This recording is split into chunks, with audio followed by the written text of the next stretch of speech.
할렐루야. 하나님의 말씀은 창세기 50장 20절 말씀입니다. 당신들은 나를 해하려 하였으나 하나님은 그것을 선으로 바꾸사 오늘과 같이 많은 백성의 생명을 구원하게 하시려 하셨나니. 아멘. 오늘 말씀은 선하게 바꾸시는 하나님이라는 제목으로 함께 나눠보려고 합니다. 제가 아직 나이가 어리고 많이 인생을 살아보지 않았지만 이렇게 짧은 인생을 살아오면서 이제 한 가지 크게 발견했던 것이 있습니다. 그것이 뭐냐면 사람이란 존재가 너무 악하다는 것입니다. 교회에서 이제 늘 인간의 죄 하면은 원죄에 대해서 많이 배웠는데 저에게 그거 그렇게 중요한 게 아니었어요.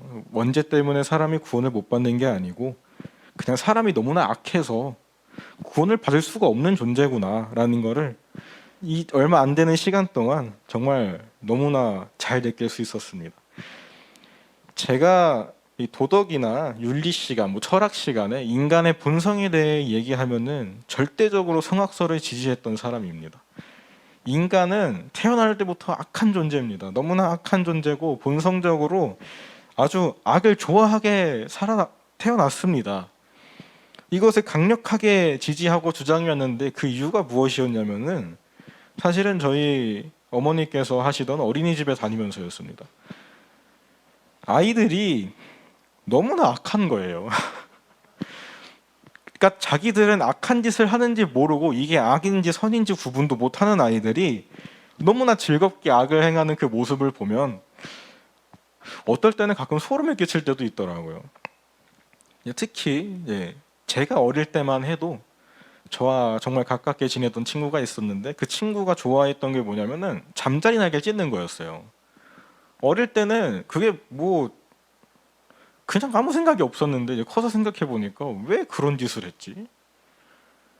막 그런 생각이 들더라고요. 그 친구가 막 길거리에서 개구리 잡아다가 쥐어짜고 막 이런 것도 했는데 아니 그거를 자기는 막 즐겁다고 하고 주변에 있는 애들도 즐겁다고 따라다니고 막 했었던 거 생각해 보면은 선과 악을 구분하지 못하는 어린이들이 악을 행하면서 즐거워하고 있는 그 모습이 너무나 제 삶 속에 잘 보였던 거예요. 물론 악만 하지는 않죠. 악만 행하진 않지만 늘 악을 조금 더 즐거워하는, 악행을 조금 더 즐거워하는 그런 아이들을 많이 보게 되었습니다. 우리 류요한 전도사님께서 설교하셨을 때도 장난감 기증했던 얘기 하셨죠. 장난감이 기증하고 나서 어느 날 지나면 사지가 뒤틀려 있고 부러져 있고 어디 한 군데 없어져 있습니다. 근데 그 애들이 정말 소름 끼치는 거는 가끔씩 그 로봇을 사람처럼 대해요. 사람처럼 대하다가 팔다리 분질르고 막 집어 던지고 하는 거예요. 애들 막 영상 같은 거 틀어주고 할 때 사랑 얘기, 아름다운 이야기 애들 안 좋아합니다. 좋아하는 아이들 일부 있지만 대부분 액션, 폭력, 정의 구현 다 이런 거 좋아합니다. 테러, 폭발. 저는 이런 거를 이렇게 제가 공부를 좀 열심히 하고 난 이후에 다시 한번 들여다보게 되니까 사람이란 이 악에서 벗어날 수가 없는 존재구나. 근본적으로 악을 너무나 즐거워하는 존재구나 라는 것을 정말 뼈저리게 그게 느끼게 되었습니다. 그런데 더 재밌는 것은 이것이 제가 느끼는 그런 세상에만 포함되어 있는 말이 아니라는 것이죠. 로마서 3장 23절에 사도 바울이 이렇게 이야기하고 있습니다. 모든 사람이 죄를 범하였음에 하나님의 영광에 이르지 못하더니. 이 말씀은 단순히 아담과 하와가 선악과를 먹음으로 인해서 인간에게 죄가 들어왔다라는 걸 설명하는 그런 차원의 구절이 저에겐 아니었어요. 그냥 모든 사람은 원죄랑 상관없이 죄를 지었다. 아담과 하와, 저는 어떻게 이해가 됐냐면은 아담과 하와가 선악과를 안 먹었어도 그 아들이 먹었을 것이다. 저에겐 정말 그렇게까지 느껴졌습니다. 사람이라는 존재, 그리고 저의 내면 이런 것들을 다 들여다보면서 그렇구나. 모든 사람은 이렇게 죄를 지을 수밖에 없는 필연적으로 죄를 향하는 존재구나. 폴 틸리히라는 신학자가 이렇게 표현합니다. 필연적으로 죄를 짓는 인간. 그런데 더 재밌는 것은 뭐냐면요. 어린아이들이 이렇게 악행을 저지른다고 해도 어른들이 그 아이들에게 정이 떨어지는 것을 보셨습니까? 아닙니다. 어른들은 애들이 그렇게 해도 그러려니 하고 품어주고 안아주고 같이 놀아줍니다. 왜 그럴까요? 저도 어릴 때부터 어른들 속을 참 많이 썩였어요. 부모님 속만 썩인 게 아니고 아주 그냥 주변에 있는 모든 어른들께 다 한 번씩 속을 썩인 그런 악동이었습니다. 악동. 그런데 어른들이 제가 그렇다고 해서 저를 미워하는 사람은 딱히 없었어요. 애니까 이해해 준다라는 것을 뛰어넘어서 그냥 얘가 그렇게 하는데 그냥 걱정해주고, 그쵸, 걱정을 해주죠. 보통 미워하지 않잖아요. 애들이 그렇게 한다고 해도. 왜 그럴까요? 아이들이 그렇게 저지르는 악한 모습들보다 이 아이들을 사랑하는 어른들의 마음이 더 큰 거예요. 우리 하나님의 마음도 그렇습니다. 인간이 아무리 악을 행할 수밖에 없는 존재, 아무리 커다란 악행을 저지르는 존재라 할지라도 그 모든 악을 다 포함한다 해도 하나님의 그 사랑이 더 크신 거예요.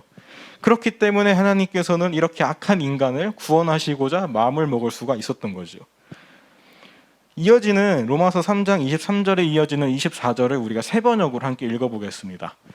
그러나 사람은 그리스도 예수 안에 있는 속량을 힘입어서 하나님의 은혜로 값없이 이롭게 하여 주심을 받았습니다. 인간이 너무나 악할지라도, 인간의 행위가 같은 인간이 보기에도 인간 같지 않을지라도 하나님께서는 그런 인간을 사랑으로, 은혜로 값없이 용서해 주셨다는 거죠. 이 하나님의 사랑은 우리의 모든 악함을 초월하사 선으로 바꾸시는 그런 사랑이었습니다. 우리가 오늘 읽었던 본문의 말씀이 이 하나님의 악한 인간을 통해서 선한 일을 하시는 모습을 보여주는 대표적인 구절입니다. 우리 다시 한번 오늘 본문을 읽겠습니다. 시작. 당신들은 나를 해하려 하였으나 하나님은 그것을 선으로 바꾸사 오늘과 같이 많은 백성의 생명을 구원하게 하시려 하셨나니. 이 말씀에서 이 배경은 다들 아실 겁니다. 이제 요셉이 총리가 된 이후에 형제들이 찾아와가지고 아버지가 돌아가셨는데 요셉이 이제 우리한테 복수하지 않을까 싶을 때 아버지가 우리 잘 챙겨주라고 하고 가셨다 이렇게 슬슬 비는 거예요. 그때 요셉이 내가 하나님도 아닌데 형들 대신 벌하겠습니까? 형님들이 나에게 이렇게 악을 저질렀지만 하나님께서는 그 악을 선하게 바꾸셔서 저를 구원하셨고 저희 가족을 구원하시고 저희 민족을 구원하신 것입니다. 이렇게 고백하는 장면이죠. 우리는 이 본문에서 하나님의 그런 놀라운 사랑을 발견할 수가 있습니다.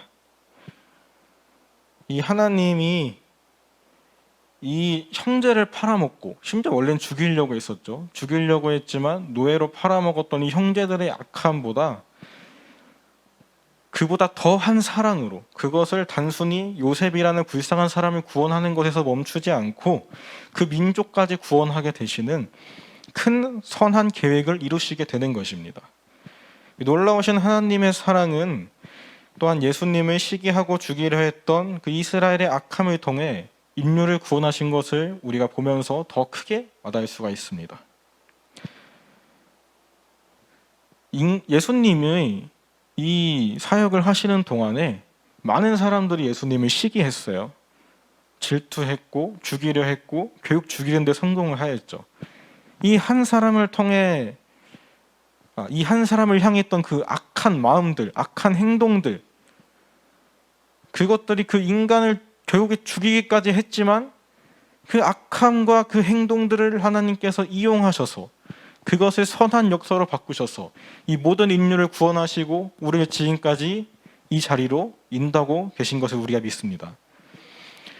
이처럼 인간이 아무리 악한 마음으로 인한 행동을 한다고 할지라도 하나님의 사랑이 더 크다는 것을 우리는 알 수가 있습니다. 하나님의 사랑은 악에 의해 고통받는 사람들을 단순히 구해주시는 사랑이 아닙니다. 고통받는 사람도 결국에 악한 사람입니다. 모든 사람은 악한 사람입니다. 그러나 하나님의 사랑은 이런 그들의 악한 행동을 통해서도 선한 일을 이끌어내시는 그런 사랑이십니다. 단순히 어렵고 힘들어하는 사람을 구해내기만 하려면 간단합니다. 그냥 그 사람을 그 상황에서 벗어나게 해주면 됩니다. 그런데 그것이 무슨 의미가 있을까요? 하나님의 사랑은 더 큰 것을 바라보고 계십니다. 그 사람뿐만이 아니고 그 악을 행하는 사람까지도 구원하려고 하십니다. 그뿐만이 아니고 모든 인류를 다 구원하려고 하십니다. 하나님께서 더욱더 큰 계획을 가지고 더욱더 선한 일을 하려고 하시면 할수록 이 기간도 더 길어지고 힘든 것도 더 길어지지만 그 끝에 있는 것은 우리가 상상할 수도 없는 것, 우리가 지금까지 아팠던 것, 겪었던 모든 괴로움들보다 더욱더 크다랗고 더욱더 엄청난 것을 우리가 보게 된다는 것이죠. 우리 본문에서 나왔던 요셉이 팔려가고 총리가 되기까지 13년이 걸렸습니다. 요셉이 어릴 때 꿈을 보여주셨던 그때부터 요셉이 총리가 돼서 그런 일을 이루기까지 요셉이 30세에 그 일이 이루어졌으니까 뭐 아무리 작게 잡아도 한 25년은 걸렸을 거 아니에요. 요셉은 25년 동안 그 하나님이 주신 그 꿈을 가지고 그냥 그렇게 버텨왔던 거예요. 요셉은 팔려가서 총리가 되기까지 13년이 걸렸지만 아담이 죄를 짓고 하나님이 그 죄를 통해 인간을 구원하시는 그 모든 계획까지는 최소한 4,000년 이상은 걸렸습니다. 하나님의 계획은 이렇게 온전하게 이루어지게 될수록 이렇게 선하게 이루어지게 될수록 더욱더 오랜 시간이 걸리고 더욱더 아픈 시간이 길어지게 된다는 것입니다. 그러나 이렇게 시간이 오래 걸리고 우리의 아픔이 길어진다고 할지라도 우리가 낙심할 이유가 없다는 것입니다. 이 어려움이 해결되는 그날에 얼마나 선한 하나님의 일이 그 계획이 이루어질지 우리는 미리 믿고 그것을 기다릴 수가 있는 사람들이기 때문이죠. 사랑하는 여러분, 우리가 지금 아주 어려운 시기를 지나고 있습니다. 좋아질만 하면 어려워지고 숨 좀 쉬어진다 그럼 숨이 막히고 이렇게 계속해서 점점 더 힘들어지고 있는 것이 지금 우리가 살아가고 있는 지금입니다. 특히 코로나 시대를 지나며 마음 아픈 일들이 참 많이 일어나고 있는 것을 최근에 우리는 많이 경험하고 있습니다. 그러나 우리의 어려움이 이런 코로나 시대와 우리의 답답함만 있겠습니까? 아닙니다. 우리 개인적인 어려움 다 하나씩 가지고 있고요. 우리가 속한 공동체의 어려움이 다 하나씩 가지고 있고요. 이 나라와 이 세계의 곳곳에 다 모든 문제가 정말 많이 있습니다. 그러나 여러분, 우리는 근심하지 않아도 됩니다. 이 어려운 현실과 이런 현실 속에 존재하는 아무리 악한 무엇인가 보다도 우리를 향한 그 모든 악과 우리가 겪고 있는 이 모든 어려운 환경들보다도 하나님의 사랑이 더욱더 크기 때문입니다. 우리 그 하나님의 크신 사랑을 바라봅시다. 아무리 어려운 날들도 이 악한 현실도 하나님의 사랑보다 크지 않음을 기억합시다. 우리가 과거에 연연할 필요가 없습니다. 과거를 보고 왜 이땐 이랬을까 후회할 필요도 없고요. 원망할 필요도 없습니다. 미래를 생각하면서 앞날을 생각하면서 이렇게 되면 어떡하지 이렇게 되면 어떡하지 걱정할 필요도 없습니다. 불안해할 이유도 없습니다. 우리는 지금 이 순간 우리에게 주어진 지금 이 순간에 최선을 다하면 되는 것입니다. 요셉이 하나님이 그렇게 꿈을 주시고 비전을 주셨다고 한다 할지라도 아무렇지도 않게 손 놓고 있었으니까 요셉은 노예로 팔려간 그곳에서도 열심히 일을 했고 죄수로 감옥에 간 그 자리에서도 최선을 다해 일했습니다. 그런 요셉의 최선을 다한 매일매일이 있었기 때문에 하나님께서 그렇게 크게 역사하실 수가 있었던 것입니다. 우리도 마찬가지입니다. 하나님께 모든 걸 맡겨드리라는 것은 우리가 손 떼라는 게 아닙니다. 우리의 매일매일에 최선을 다하고 요셉과 같이 우리가 주어진 일, 우리가 맡고 있는 이 모든 사역들, 이 삶의 모든 자리들 이곳에서 최선을 다하고 그냥 과거와 미래를 생각하지 않고 현재만 충실하게 살아내는 것, 그리고 앞으로 있을 일은 그저 하나님께 맡기는 것, 이것이 바로 하나님께 우리의 앞날과 걱정을 맡기라는 의미라고 저는 생각을 합니다. 우리가 요셉과 같이 행동하기를 주님의 이름으로 축원합니다. 우리의 앞날은 하나님이 이끌어 가실 것입니다. 우리가 힘든 상황이 빨리 끝나지 못하는 것은, 이렇게 점점 더 어려워지고 있는 것은 그만큼 하나님께서 싸우시고 계시다는 뜻인 줄로 우리가 믿습니다. 우리가 어려울수록, 더 어려운 날이 길어질수록 이 끝에 얼마나 좋은 일이 있을까요? 우리가 그것을 기대하기 원합니다. 그것을 바라보고 기도로 준비하는 우리들이 될 수 있기를 주님의 이름으로 축원합니다. 함께 기도하시겠습니다. 하나님 아버지, 감사합니다. 이 시간 우리가 너무나 힘겨운 매일을 살고 있을지라도 걱정하지 않고, 두려워하지 않고, 불안해하지 않고, 원망해하지 않고 그저 감사로 주님 앞에 모든 것을 맡길 수 있음은 우리가 겪고 있는 이 모든 상황보다 더 크신 하나님이 계시기 때문입니다. 우리가 이 믿음을 늘 잃지 않게 도와주시고, 어떠한 상황 속에서도 하나님을 향한 믿음을 붙잡고, 하나님을 향한 그 마음을 붙잡고, 지금 우리가 가지고 있는 이 마음을 붙잡고 매일매일을 살아갈 수 있도록 도와주시옵소서. 우리의 상황에 실증내서 지금 이 상황에서 우리가 맡고 있는 자리에서 손을 떼는 것이 아니라 하나님께 우리의 앞날을 모두 맡기고, 지금 하나님께서 내게 맡기신 자리에 충성을 다하고 최선을 다하는 우리들이 될 수 있게 도와주시옵소서. 우리는 단지 주님께서 이 모든 것을 해결하실 그날을 기대하고 기도하며 하루하루를 살아가기 원합니다. 하나님, 늘 주님 앞에 감사하게 하시고, 이 모든 어려움과 이 모든 아픔이 끝나는 날 주님께서 이루어 주실 그 좋은 그 순간, 그 선한 그 순간을 우리가 바라볼 수 있게 도와주시옵소서. 인간의 모든 악보다 더 크신 하나님의 사랑을 우리가 기대합니다. 그 하나님의 너무나 크신 사랑을 우리가 기다립니다. 우리가 그 사랑을 언제나 바라보게 하시고 그 사랑을 늘 가슴에 품고 살아갈 수 있도록 도와주시옵소서. 하나님, 우리가 한 주를 살아가는 것, 아니 하루를 살아가는 것도 우리의 힘으로 너무나 힘겹지만, 이 모든 힘겨운 순간마다 주님께서 함께 계시기 때문에, 주님께서 우리에게 힘을 주시기 때문에 우리가 버텨낼 수 있다고 우리는 고백합니다. 하나님, 주님의 손을 우리가 놓지 않을 수 있도록 도와주시옵소서. 우리의 힘으로 하려고 하지 않고, 우리의 생각으로 판단하려고 하지 않고, 그저 하나님께 모든 것을 맡기고 하루하루를 살아가는 우리들이 될 수 있도록 주님 도와주시옵소서. 이 모든 말씀은 주님께 올립니다. 하나님, 우리 한 사람 한 사람, 우리들 교회 한 사람 한 사람이 그 크신 하나님을 바라보며,